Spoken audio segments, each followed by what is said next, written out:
dans l'épisode précédent. J'ai toujours rêvé de dire ça. De fait, j'ai envoyé dans un univers en proie à une apocalypse zombie un jeune homme, Light Raymore, qui était un fan absolu du genre. Malheureusement, malgré ses connaissances sur le sujet et l'entraînement qu'il avait suivi dans l'espoir de vivre ce genre d'événement, il a été mordu, même pas 1 heure après son arrivée. Du coup, je vous propose de découvrir ce qu'il s'est passé après que le virus l'ait mis KO. Donc, quelques minutes après que Light tomba dans les vapes, il commença doucement à émerger. Son esprit était littéralement dans une sorte de brouillard. Son corps n'était plus engourdi, mais il avait du mal à se relever. Et il avait mal au crâne. Puis, des bruits de pas se rapprochant dans sa direction se firent entendre. Ses muscles commençaient à s'électriser et les battements de son cœur à s'accélérer, sans qu'il comprenne pourquoi. Soudain, 3 silhouettes en poncho et équipées de masques à gaz et de lances apparurent dans l'encadrement de la porte. Dès cet instant, en les voyant, Light entendit une voix résonner autour de lui, dans le brouillard. « Infecte-les » ordonna-t-elle. En une fraction de seconde, le corps de Light bougea sans qu'il puisse se contrôler et bondit sur les hommes à une vitesse stupéfiante.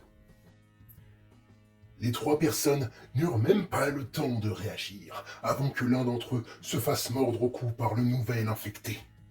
Le plus imposant d'entre eux fonça alors sur leur assaillant pour le pousser de son camarade au sol.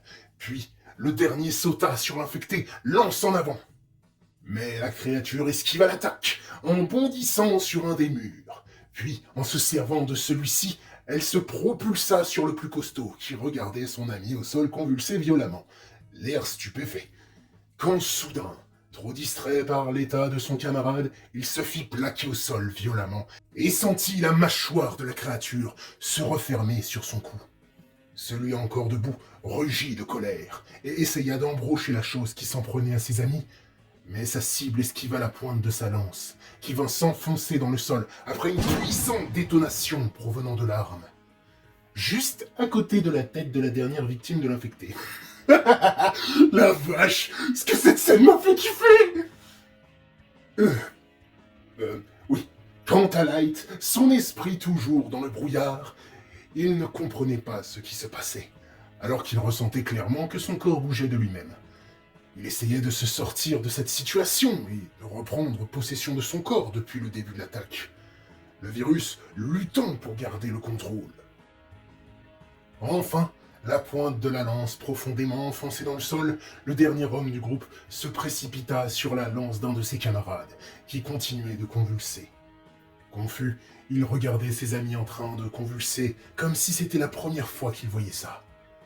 Puis, il se reprit et prit la lance du premier à s'être fait mordre. Et quand il regarda dans la direction de l'infecté, il vit ce dernier, les mains sur sa tête, en train de gigoter et rugir comme un animal enragé. Il se dit que c'était le moment pour l'attaquer. Alors, il tourna la vanne, se trouvant sur une toute petite bonbonne rattachée à sa lance. Il fonça en avant, pressa la gâchette sur la poignée de l'arme, et après une détonation vers la pointe de la lance, cette dernière se propulsa quelques centimètres en avant, se bloquant dans le vide, ayant manqué une nouvelle fois sa cible. Le survivant ne comprenait pas où était passée la créature. Puis, il entendit des grognements vers le sol. Et, en regardant vers les origines de ceci, il vit l'infecté, à 4 pattes, qui le regardait avec un air furieux. La seconde d'après, alors que la pointe de la lance se rétractait dans sa tige, l'infecté sauta sur le dernier survivant et le mordit à son tour. Quelques secondes plus tard, la bête laissa ses 3 victimes derrière elle. Les 2 premiers mordus ayant fini de convulser, et la dernière victime commençant tout juste à le faire. Light ne savait pas ce qu'il venait de se passer, mais il continuait de se battre pour sortir du brouillard qui le faisait prisonnier.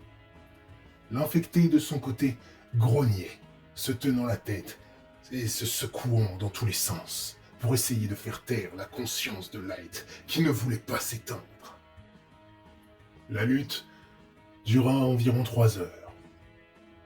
Durant tout ce temps, la conscience de Light continuait de se débattre, et celle du virus ne comprenait pas pourquoi celle de son hôte ne disparaissait pas. Il ne voulait pas céder. Il n'avait jamais connu un corps comme celui-là depuis qu'il avait commencé à infecter l'humanité. Mais il n'arrivait pas à faire taire la voix de Light qui devenait de plus en plus forte et de plus en plus difficile à réprimer. La douleur qu'il ressentait dans son crâne devenait si intense qu'il avait littéralement l'impression que quelqu'un cognait de toutes ses forces de l'intérieur. Mais finalement, la conscience du virus finit par céder. Quelques secondes plus tard, ce fut Light qui se réveilla. Il était allongé sur le sol, un goût métallique en bouche, et ses muscles endoloris.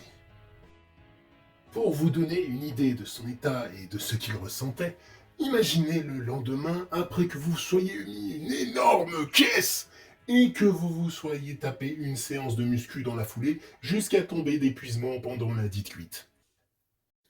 Bah voilà, vous avez l'idée. Autant dire que Light mit un petit moment avant de reprendre totalement conscience et de se lever. Mais de fait, une fois debout et pleinement conscient, il ne mit que quelques secondes avant de se rendre compte du sang qu'il avait dans la bouche et sur les mains, mais surtout par se rappeler qu'il avait été mordu. Il commença donc à observer son corps un peu paniqué. Sa peau lui semblait légèrement plus pâle et ses veines étaient plus visibles. Ça, plus les sensations qu'il avait ressenties au réveil, plus le sang sur ses mains et autour de sa bouche, il comprit très vite qu'il s'était transformé. Mais il fut surtout surpris d'avoir réussi à reprendre le contrôle sans savoir comment. Soudain, il eut comme une révélation. Il en a déduit que je lui avais sûrement donné des pouvoirs malgré sa demande de ne pas en avoir. Je vous le dis tout de suite, avant que vous ne vous disiez pareil, ce n'est pas le cas. Quand je fais un deal, je m'y tiens. Mais je n'étais pas sûr de savoir non plus comment cela se faisait-il qu'il avait réussi à reprendre le contrôle, même si j'avais suspecté précédemment que les choses deviennent intéressantes. Mais bon, même si je me suis senti un peu vexé par sa théorie, je ne l'ai pas démenti tout de suite. Enfin, quand il prit conscience de son état, il décida de faire 3 choses. Tester, observer et surtout se cacher. Car si les survivants le voyaient, ils essaieraient sûrement de le tuer, surtout s'il a effectivement attaqué des gens. Son premier réflexe fut donc d'aller en hauteur, pour se repérer un peu là où il se trouvait. Il monta donc les escaliers du bâtiment jusqu'à arriver à un endroit où les escaliers menant à l'étage supérieur s'étaient effondrés. Il passa donc sa tête par la fenêtre et observa la rue. Encore une fois, pas de traces d'infectés, mais il aperçut à l'autre bout de la rue un magasin qu'il avait vu la première fois qu'il avait fait du repérage. La zone commerciale devait donc se trouver là-bas. Mais s'il n'avait pas espoir d'y trouver de fabuleux trésors, il décida d'y aller, espérant y trouver quelque chose d'utile, en particulier pour l'aider à se camoufler. Et vu que, pour le moment, il ne voyait pas d'infectés dehors, il quitta le bâtiment et se dirigea vers la zone commerciale en essayant de se faire le plus discret possible et ayant peur de tomber sur des survivants. Il avança donc prudemment dans la rue, se servant de tout ce qu'il pouvait pour se cacher sur le chemin. Véhicules, poubelles, buissons, etc. Une fois arrivé dans la zone commerciale, il commença à chercher à droite, à gauche, dans les boutiques à proximité, en particulier des magasins de vêtements. Seulement, c'est à partir de ce moment qu'il commença à trouver des infectés. En entrant dans une des boutiques et en commençant à chercher de nouveaux habits, il tomba sur un groupe recroquevillé sur le sol, comme s'il dormait. Il se figea quelques secondes, choqué par le spectacle, même s'il avait déjà vu des scènes similaires dans les films ou jeux vidéo, Mais en vrai, c'était totalement différent. Il recula doucement en essayant de ne pas faire de bruit et sortit du magasin. Par la suite, il redoubla de prudence. En soi, il était aussi infecté, mais il ne savait pas comment ses semblables allaient réagir face à lui. Et au vu de sa dernière rencontre avec une de ces choses, il n'avait pas envie de le savoir. De fait, avant de rentrer dans une boutique, il regardait de l'extérieur s'il voyait quelconque trace d'infecté, et, une fois dedans, il faisait attention à ne pas faire trop de bruit.